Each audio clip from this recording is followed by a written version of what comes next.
Good morning class. चलिए superposition theorem पे एक आध न्यूमेरिकल और सॉल्व करते हैं प्रैक्टिस पर्पस के लिए। देखिए एक बार रिवाइज कर लेते हैं, समराइज कर लेते हैं शॉर्ट में सुपरपोजिशन थ्योरम में हम करते गए हैं।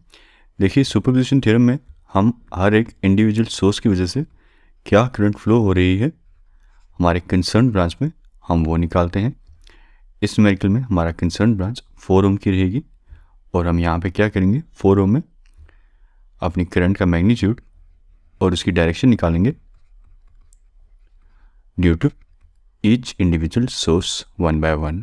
तो ठीक है, तो चलिए एक काम करते हैं, सबसे पहले 20 वोल्ट कंसीडर करते हैं और इसे ओमिट करते हैं और देखते हैं हमारे कंसर्न ब्रांच में क्या करंट फ्लो हो रही है, किस मैग्नीट्यूड की और कौन सी डायरेक्शन में। जब 20 वोल्ट कंसीडर करेंगे तो इस सोर्स को किस फैशन में ओमिट करेंगे, करंट सोर्स है तो हमने पहले ही बात की थी, इसे एज एन ओपन सर्किटेड छोड़ देंगे। तो चलिए डायग्राम रीड्रॉ करते हैं और इस एनर्जी सोर्स को as an open circuited replace कर देते हैं एंड लेट्स कंसीडर और 20 वोल्ट एज और फर्स्ट कंसीडर्ड एनर्जी सोर्स। तो देखिए आपकी डायग्राम क्या बन जाएगी, आपकी डायग्राम बन जाएगी कुछ इस तरह से। करंट सोर्स को ओपन सर्किट करने पे यह आ गया आपका कंसर्न ब्रांच। तो इस कंसर्न ब्रांच में अपनी करंट निकाल लीजिए। तो they are numerous method, nodal analysis, loop analysis, आप कोई भी चूज़ कर सकते हैं, चॉइस इज योर्स। और किसी स्टूडेंट को अगर दिख रहा है यहाँ पे मैं पैरेलल पाथ कंसीडर करते हुए भी बहुत जल्दी आंसर निकाल सकता हूँ कि 4 ओम में क्या करंट फ्लो हो रही है।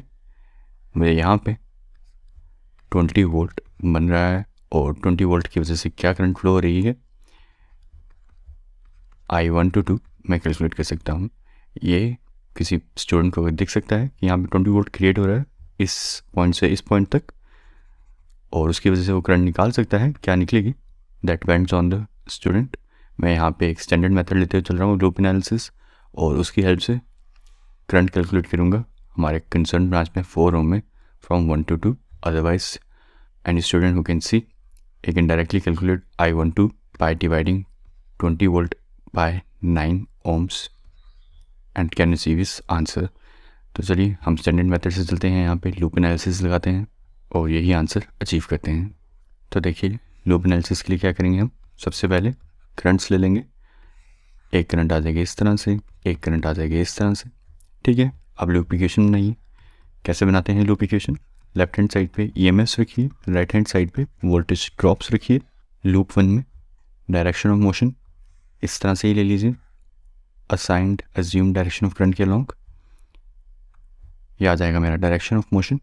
और अब जो चीज़ें डायरेक्शन ऑफ मोशन को सिंक में है उन प्लस लीजिए, तो ड्रॉप्स में आ जाएगा 5I1 और -5I2। 5I1 ड्रॉप इस डायरेक्शन में बन रहा है, हमारा डायरेक्शन ऑफ मोशन भी इस तरह से है, दैट्स वाई प्लस। और 5I2 ड्रॉप इस तरह से बन रहा है, हमारा डायरेक्शन ऑफ मोशन लूप 1 में इस तरह से है, दोनों ऑपोजिशन में है, दैट्स वाई माइनस। तो ये आ गया आपकी एक लूप इक्वेशन लूप 1 में। अब सेकंड लूप इक्वेशन बनाइए, अब इस लूप में चलिए और एक लूप इक्वेशन बनाइए, सेकंड लूप इक्वेशन। तो देखिए क्या बनेगी, अगेन लूप इक्वेशन बनाने के लिए लेफ्ट हैंड साइड पे EMF रखिए। तो इस क्लोज पाथ में कोई EMF नहीं है तो 0 रखिए। राइट हैंड साइड पे देखिए ड्रॉप्स रखने हैं आपको। यहाँ पे I2 की वजह से जो ड्रॉप बन रहा है वो है 14I2 एंड देन I1 की वजह से जो ड्रॉप बन रहा है वो है -5I1। Again same reason, 5I1 drop इस तरह से बन रहा है और हमारा डायरेक्शन ऑफ मोशन इस तरह से है, दोनों ऑपोजिशन में है, दैट्स वाई -5I1। और ये +14I2 किस लिए, क्योंकि ये सारा का सारा ड्रॉप हमारे डायरेक्शन ऑफ मोशन के साथ सिंक में है। तो देखिए लूप इक्वेशन बनाने के लिए अभी तक आपको EMF equal to voltage drop और डायरेक्शन ऑफ मोशन का कंसेप्ट अच्छे से समझ होना चाहिए। अब आगे चलते हैं, हमारे पास 2 लूप इक्वेशंस मिल चुकी हैं हमें और 2 अननोन्स हैं I1 एंड I2। तो इन दोनों इक्वेशंस को सॉल्व कीजिए फॉर I1 एंड I2। तो आपको आपका आंसर मिल जाएगा I1 का इक्वल टू 6.22 और सिमिलरली आपको I2 का आंसर मिल जाएगा 2.22 एम्पेयर।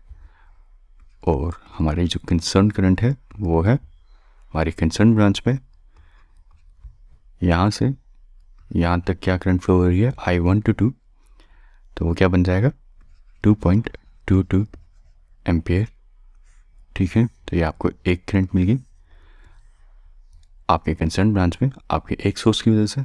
अब चलिए करंट सोर्स को कंसीडर करते हैं और उसकी वजह से क्या करंट फ्लो हो रही है वो कैलकुलेट करते हैं। तो अगर आप करंट सोर्स को कंसीडर करते हुए चलेंगे तो वोल्टेज सोर्स को किस तरह से ओमिट करेंगे विद अ शॉर्ट सर्किटेड बार।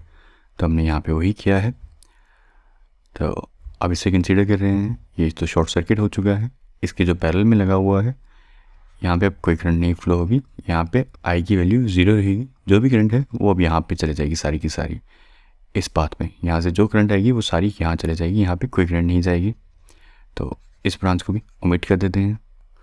तो आपकी डायग्राम कुछ इस तरह से बन जाएगी। जरा देखिए, ठीक है। अब आपको क्या करना है, आपको आपकी कंसर्न ब्रांच में करंट निकालनी है। तो यहाँ पे भी आप लूप एनालिसिस भी लगा सकते हैं और सिंपली करंट डिवाइडर रूल भी लगा सकते हैं। तो चलिए मैं करंट डिवाइडर रूल लगाता हूँ। तो यहाँ पे आपको आपकी करंट मिल जाएगी main current multiply by opposing branch resistance divided by sum of both branch resistance. तो ये आ जाएगा आपका 50 डिवाइडेड बाय 9 एम्पेयर। तो आपकी करंट आ गई I21 इक्वल टू 5.56 एम्पेयर। तो ये आ गया आपकी कंसर्न ब्रांच में करंट। अब आपको क्या चाहिए, आपकी कंसर्न ब्रांच में आपको चाहिए नेट करंट क्या फ्लो हो रही है दोनों सोर्सेस की वजह से। तो वो आ जाएगा आपका I net 122 I122 minus I221। ठीक है, इसे थोड़ा डिफ्रेंशिएट करने के लिए इस तरह से साइन दे देते हैं। सेकंड सोर्स की वजह से डबल डैश कर देते हैं और फ्रंट सोर्स की वजह से फर्स्ट सोर्स की वजह से जो करंट है उसे सिंगल डैश का नोटेशन दे देते हैं। तो नेट करंट आपकी आ जाएगी 2.22 एम्पेयर माइनस 5.55 एम्पेयर और यहाँ से आपका आंसर आ जाएगा माइनस 3.334 एम्पेयर। यह आ गया आपका आई नेट का आंसर फ्रॉम 1 to 2 और यही आपका आंसर बन जाएगा फ्रॉम 2 to 1 3.34 एम्पेयर। ठीक है, अगर किसी को समझ नहीं आया मैंने ये प्लस क्यों किया है माइनस क्यों किया है तो ज़रा डिस्कस कर लेते हैं। देखिए फर्स्ट करंट सोर्स की वजह से जो हमने करंट निकाली थी 2.22 एम्पेयर वो इस तरह से थी। सेकंड सोर्स की वजह से जो हमने करंट निकाली वो कुछ इस तरह से रही 5.56 एम्पेयर और जो हमें टोटल में चाहिए वो एक नेट करंट है आइदर डायरेक्शन में। इन्हें ऐड कीजिए, ऑपोजिशन में है तो किस तरह से ऐड होंगे ये 2.22 माइनस 5.56। तो जो भी हमें आंसर मिलेगा वो कौन सी डायरेक्शन में मिलेगा, इस डायरेक्शन में। तो हमें मिल गया था माइनस 3.34 एम्पेयर और ये माइनस का साइन हटाने के लिए मैंने क्या किया, डायरेक्शन चेंज कर ली करंट की और माइनस का साइन हटा दिया। ठीक है, तो अब मुझे मेरी फाइनल नेट करंट मिल चुकी है 3.34 फ्रॉम 2 to 1। ठीक है, तो चलिए अब हमारे यहाँ नेट करंट का आंसर मिल ही गया है कंसर्न ब्रांच में। अब देखते हैं न्यूमेरिकल में हमसे पूछा क्या गया है। लास्ट स्टेप हमारा read and solve what is asked in question. हमसे पूछा गया है वोल्टेज निकाल के दें अक्रॉस 4 ओम रेजिस्टर। ठीक है, ये आ गया हमारा 4 ओम रेजिस्टर और हमें हमारे नेट करंट की डायरेक्शन मिल चुकी है और मैग्नीट्यूड भी मिल चुका है 3.34 एम्पेयर। तो हमारा वोल्टेज क्या आ जाएगी यहाँ से 4 मल्टीप्लाई बाय I21 नेट 1 और ये आ जाएगा 4 मल्टीप्लाई बाय 3.34 और हमें हमारा फाइनल आंसर मिल जाएगा 13.36 वोल्ट्स हमारे वोल्टेज का अक्रॉस 4 ओम रेजिस्टर।